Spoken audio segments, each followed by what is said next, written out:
New market, কলকাতার new market, যেটা নিয়ে আমাদের বহুল মানে আলোচিত একটা জায়গা।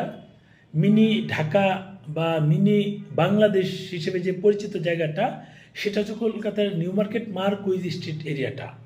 অনেকেই বড় বাজার যায়, সেটা সীমিত পরিসরে, পরিমাণ কম, কিন্তু মার্কুইজ স্ট্রিট গেলে যত খারাপ সময়ই থাক, আপনি কোনো বাংলাদেশি পাবেন না, সেটা ভাবার কোনো সুযোগ নাই।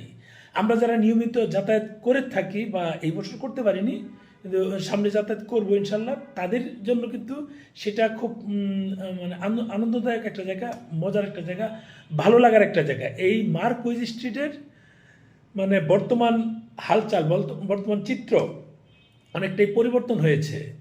আগে যেমন 6-7 মাস আগে যে খারাপ সিচুয়েশন ছিল, আমি যখন এপ্রিলে যাই তখন যে মানে চাপটা ছিল, যাত্রী কম, অনেক দোকান বন্ধ ছিল, সেগুলো কিন্তু তখন খুলেছে, মোটামুটি সব দোকানই খোলা। এর মূল কারণ হচ্ছে তারা কিন্তু জুলাই আগস্ট দিক থেকে, সেপ্টেম্বর দিক থেকে ভিসার পরিমাণ অনেক বাড়িয়েছে। সেই বাড়ানো ভিসার কারণে কিন্তু লোকজন যাচ্ছে। আর ডিসেম্বর শুরু থেকে একটু ঝামেলা ছিল, নভেম্বর শেষে, কারণ বাচ্চাদের পরীক্ষা ছিল, পরীক্ষায় অনেকেই যেতে পারেনি, পরীক্ষা শেষ তো এখন ট্রিটমেন্ট করার জন্য বা অন্যান্য কাজে যাচ্ছে।